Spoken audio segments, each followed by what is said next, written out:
para cumprimentar todos aqueles que ainda não tinham feito. Espero que estejam todos calmos, tranquilos e uma noite serena que Jesus nos possa dar. Na nossa apresentação de hoje vamos continuar com o livro Mensagens de José, com um tema extraído deste livro que nos tem acompanhado nos últimos meses. E o tema que esta noite nos calhou falar, penso que é um tema que é de agrado da esmagadora maioria de nós e de todas as pessoas mesmo. E é algo até que por quem nós temos alguma afeição, algum carinho mesmo, são os animais. Quase todos nós gostamos muito dos animais, temos um carinho especial por eles. E será que os animais têm alma? Já uma vez pensaram sobre isso? O nosso codificador Allan Kardec, há meio século e meio atrás, também pensou sobre esta questão. E lá no Livro dos Espíritos, ele perguntou: pois que os animais possuem uma inteligência que lhes faculta certa liberdade de ação, haverá neles algum princípio independente da matéria? E os espíritos responderam: há, e que sobrevive ao corpo. E na sequência, será esse princípio uma alma semelhante à do homem? E eles dizem: é também uma alma, porém inferior à do homem. Há entre a alma dos animais e a do homem distância equivalente à que medeia entre a alma do homem e Deus. Conseguimos perceber bem aqui a diferença. Mas nós já fomos animais, enquanto espírito. Sabiam disso? Começámos no mineral, passámos pelo vegetal, pelo animal e estamos todos hoje aqui, como homens. E os animais, tal como os homens, também evoluem. Acabámos de o dizer. E está também lá, no Livro dos Espíritos, questão 602. Os animais progridem como o homem, por ato da própria vontade ou pela força das coisas. Será que eles também passam, como nós, por provas e expiações? Ou eles vão melhorando, evoluindo apenas pela força das coisas? É só por ir reencarnando. Pela força das coisas, razão que não estão sujeitos à expiação. Obviamente que vocês podem dizer: mas há animais que sofrem, que têm doenças, enquanto outros nascem e têm uma vida santa, numa casa rica, outros são gatos vira-lata, não é? Uns são pobres, outros são ricos. Tudo isso faz parte da evolução deles. Mas não há nenhuma lei, por assim dizer, que os force naquela encarnação porque se portaram mal como gato, agora vêm como cão pobre. Não. Simplesmente eles vão evoluindo e vão melhorando por ir reencarnando várias e várias vezes. Quem entre nós, já uma vez, não achou estranho um gato que de repente para e fica a olhar fixamente para o nada? Ou um cão que ladra sem motivo aparente, não é? Está a ladrar e está a olhar ali para um sítio onde os nossos olhos materiais não veem nada, não é? Ou um cavalo que vai em alta velocidade e de repente empina as patas da frente sem haver aos nossos olhos nada que o faça fazer isso. Já todos vimos algo do género, não já? Com alguns animais. Será que eles têm mediunidade? Eu diria que é mediunidade entre aspas, não é? Porque eles não vêm transmitir mensagens dos espíritos, pois não. Não escrevem livros, não pintam, mas eles têm uma certa mediunidade. E encontramos no livro dos médiuns, pelo Espírito Erasto, esta mensagem que é de facto muito interessante. E diz-nos ele: é certo que os espíritos podem tornar-se visíveis e tangíveis aos animais. E muitas vezes o terror súbito que eles denotam, sem que lhe percebais a causa, é determinado pela visão de um ou de muitos espíritos mal intencionados com relação aos indivíduos presentes ou com relação aos donos dos animais. Ainda com mais frequência, vedes cavalos que se negam a avançar ou a recuar ou que empinam diante de um obstáculo imaginário. Cá está. Conseguimos ver às vezes que presenças é que andam lá no nosso lar conforme andam os nossos animais, não é? É uma boa forma. E agora uma curiosidade. Portanto, dizemos há bocadinho que enquanto espíritos passamos pelo mineral, vegetal, animal, chegamos ao homem. Isto é uma curiosidade, ou seja, é uma opinião que eu encontrei neste texto de Erasto. Quais são os animais que vocês acham que já estão naquele limiar prestes a encarnar brevemente como seres humanos? Os animais domésticos. Muito provavelmente, eu também acho. neste mesmo texto de Erasto, ele diz-nos que o cão, lá está, um animal doméstico, que pela sua inteligência superior entre os animais, se tornou o amigo e o comensal do homem, será perfectível por si mesmo, por sua iniciativa pessoal? Ninguém ousaria afirmá-lo, porquanto o cão não faz progredir o cão. O que dentre eles se mostra mais bem educado, sempre o foi pelo seu dono. Ou seja, vemos aqui que provavelmente o cão, enquanto animal doméstico, fará parte daqueles animais, daqueles espíritos enquanto animais que estão mais próximos de encarnar como homens, como nós, e também vemos aqui que não é o animal por si que vai evoluir. Ele precisa, como aqui vemos, que o seu dono o ajude, o respeite, o ame, como vamos ver mais à frente. Interessante, não é? Esta ideia. Agora uma pequena história que eu achei acho até deliciosa, porque quase todos nós, num ou outro momento das nossas vidas, sobretudo quando somos mais crianças até, perdemos um animal e aquilo dói-nos muito, não é? Porque ele fica quase como membro da nossa família, não é? E ouçam bem esta história que vai-vos reconfortar o coração, de certeza. É uma história de Chico Xavier, do nosso querido Chico. Ele tinha um cão, Dom Pedrito. Eu encontrei a história por acaso, não é por ter o meu nome que eu escolhi esta. Dom Pedrito era o seu nome, que morreu atropelado. E como ele era muito afeiçoado aos animais, acabou por sofrer bastante.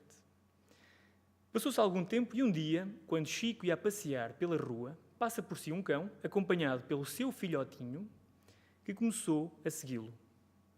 Chico nem tinha dado conta que o cãozinho seguia os seus passos, e foi Emmanuel, o seu mentor espiritual, que lhe diz: Chico, para e olha para o cãozinho. Porquê? Perguntou Chico. E Emmanuel respondeu: é o Dom Pedrito que está de volta para ti. E Chico levou-o para a sua casa e deu-lhe o nome de Brinquinho. Esta história foi retirada do programa Transição, Kardec TV, contada pela doutora Irvénia Prada, que ela contou esta história e ela diz neste programa que foi Divaldo Pereira Franco que lhe contou, e eu achei boa demais. O que é que isto significa? Significa então que os nossos animais desencarnam e eles rapidamente voltam a encarnar noutro animal e, se nós de facto merecermos, ele volta para nós, o mesmo espírito. Já viram? Aquele cachorrinho, o Dom Pedrito, que depois veio noutro cão, reconheceu o seu antigo dono e foi atrás dele. E Chico recolheu. Perguntaram a Chico sobre esta história e ele disse-nos isto, mais um ensinamento muito importante. Quando nós amamos o nosso animal e dedicamos a ele sentimentos sinceros, ao partir, os espíritos amigos trazem-no de volta para que não sintamos a sua falta. Mas só se dedicarmos a ele sentimentos sinceros.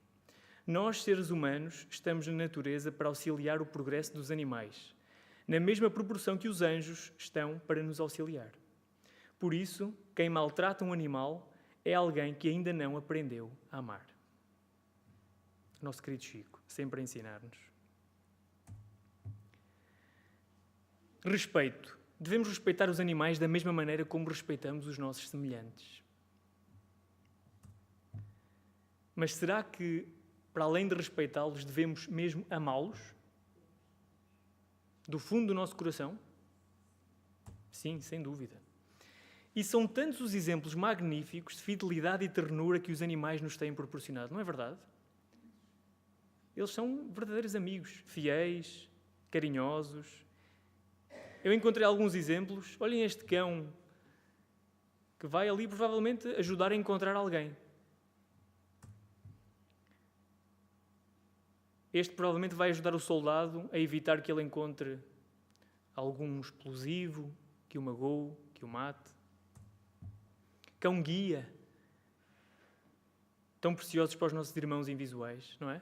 Levam-nos, são os olhos deles. O pombo correio, que nos tempos em que não havia internet, levavam sempre mensagens, notícias preciosas e tão importantes a centenas de quilómetros de distância, tantas vezes. E os nossos irmãos ratos, cobaias, que dão o corpo ao manifesto por nós. E olhem o olhar dele ali, mansinho. Se calhar também já está morto, não é?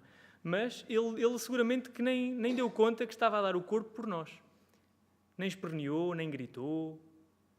E deu a vida dele por todos nós. Assim como os coelhinhos também, não é? Tão queridos e dão a vida por nós. E as ovelhas, os carneiros, aquela lã quentinha que nos agasalha, não é? Tão queridas que eles são. Quando andamos no deserto, os dromedários, os camelos, que nos permitem percorrer centenas de quilómetros naquele calor tórrido e nunca reclamam. Os cavalos, lindos, magníficos, que nós gostamos tanto de ver, elegantes, que também nos levam a tantas distâncias. E os burros? Grande irmão burro, que carrega sem reclamar, não é? E ajuda na agricultura. E lá vai ele. E os nossos queridos animais domésticos, que nos fazem tanta companhia. Só de olhar já nos faz sorrir, não é? Aquela carinha. E as crianças adoram, não é? E o que faz o homem? Em compensação, dá muito pouco, em troca de tantas virtudes demonstradas pelos animais e de tantos serviços que eles prestam. Há pessoas que gostam de maltratar os animais, por gozo, não é? Batem-lhes, atiram-nos, desprezam-nos, vão de férias e deixam-nos na rua. Outros gostam de caçá-los, para ir buscar chifres para colocarem lá em casa. Outros matam por prazer, por ganhar um prémio. Outros gostam das suas peles para vestir, não é? Ficam todos contentes. E eu encontrei esta história, que provavelmente alguns de vocês já conhecem, mas que é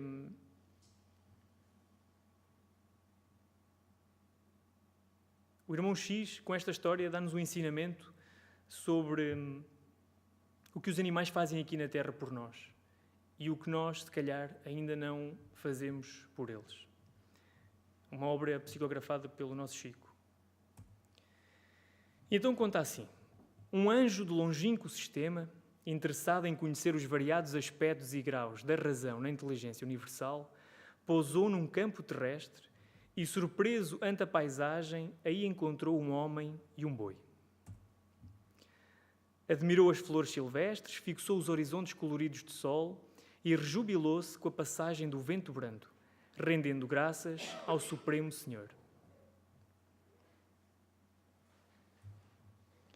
Como não dispunha, todavia, de mais larga parcela de tempo, passou à observação direta dos seres que povoavam o solo, aferindo o progresso do entendimento no orbe que visitava.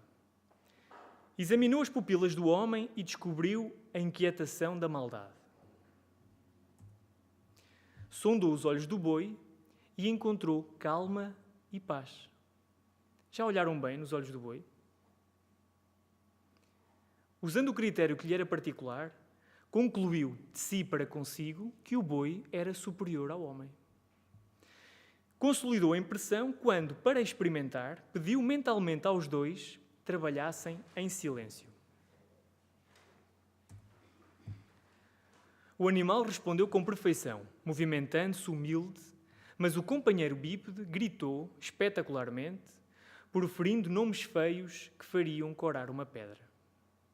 Um tanto alarmado, o anjo recomendou paciência. O educado bisneto da selva continuou trabalhando imperturbável e tolerante. Todavia, o irrequieto descendente de Adão estalou um chicote, ferindo as ancas do colaborador de 4 patas. Acabrunhado agora, diante da cena triste, o sublime embaixador pediu atitudes de sacrifício. O servo bovino obedeceu, sem qualquer relutância, revelando indiscutível interesse em ser útil, distraído das próprias chagas. O administrador humano, contudo, redobrou a crueldade, recorrendo ao ferrão para dilacerar-lhe ainda mais a carne sanguinolenta. Sensibilizadíssimo, o fiscal celeste anotou o que supôs conveniente aos fins que o traziam e afastou-se preocupado. não atravessara grande distância e encontrou uma vaca em laço forte com outro homem a ordenhá-la. Sob impressão indefinível, emitiu apelos à renúncia. A mãe bovina atendeu com resignação heroica, prosseguindo firme na posição de quem sabia sacrificar-se, mas o ordenhador, antes que o emissário de cima os analisasse de perto, porque certa mosca lhe fustigava o nariz, esbofeteou o ubre da vaca, desabafando-se. O funcionário dos altos céus, compadecido, acariciou a vítima, que se movimentou a alguns centímetros, agradavelmente sensibilizada. O tratador, porém, berrou desvairado, caluniando-a. "Queres escoiçar-me, não é?" gritou diabólico. Ergueu-se lesto, deu alguns passos, sacou de bengala rústica e esbordoou-lhe os chifres. Emocionado, o anjo vivificou as energias da vaca, aplicando o seu magnetismo divino, rogou para ela as bênçãos do Altíssimo, empregou forças de coação no agressor, conferindo-lhe salutar dor de cabeça, efetuou os registros que desejava e retirou-se. Prestes a desferir voo, firmamento afora, encontrou um gênio sublime da hierarquia terrena. Cumprimentaram-se, fraternos, e o fiscal divino comentou a beleza da paisagem. Não ocultou, porém, a surpresa de que se possuía. Relacionou os objetivos que o obrigaram a parar alguns minutos na terra e rematou para o irmão na pureza e na virtude. Estou satisfeito com a elevação sentimental das criaturas superiores do planeta. Cultivam a generosidade, renunciam no momento oportuno, trabalham sem lamentações e, sobretudo, auxiliam com invulgar serenidade os inferiores. O anjo da ordem terrestre silenciou, espantado por ouvir tão rasgado elogio aos homens. O outro, no entanto, prosseguiu. Tive a ocasião de presenciar comovedores testemunhos. Pesa-me confessá-lo, porém. Não posso concordar com a posição dos seres mais nobres da terra, que se movimentam ainda sobre 4 pés, quando certo animal feroz que os acompanha, agressivo, já detém a leveza do bípede. Naturalmente, sabe o Altíssimo o motivo pelo qual individualidades tão distintas aqui se encontram, unidas para a evolução em comum. Tenho, contudo, o propósito de apresentar um relatório minucioso às autoridades divinas, a fim de modificarmos o quadro reinante. Assinalando-lhe os conceitos, o companheiro solicitou explicações mais claras. O anjo estrangeiro convidou-o a verificações diretas. O protetor da terra, desapontado, esclareceu por sua vez ser diversa a situação. O bípede é na crosta planetária o rei da inteligência, guardando consigo a láurea da compreensão, sendo o boi simples candidato ao raciocínio, absolutamente entregue ao livre-arbítrio do controlador do solo. Acentuou que, não obstante operoso e humilde, o cooperador bovino gastava a existência servindo para o bem e acabava dando os costados no matadouro para que os homens lhe comessem as vísceras. E sorri. O forasteiro dos céus mais altos, sem dissimular o assombro, considerou: então o problema é muito pior. Pensou e aduziu: jamais encontrei um planeta onde a razão estivesse tão degradada. Despediu-se do colega, preparou o afastamento definitivo sem mais delonga e concluiu: apresentarei relatório diferente. Que relatório é que será que ele apresentou? Mas ainda não sabe se o anjo foi pedir medidas ao trono eterno para que os bois levantem as patas dianteiras, de modo a copiarem o passo do ser humano, ou se foi rogar providências aos poderes celestiais, a fim de que os homens desçam as mãos e andem de 4, à maneira dos bois.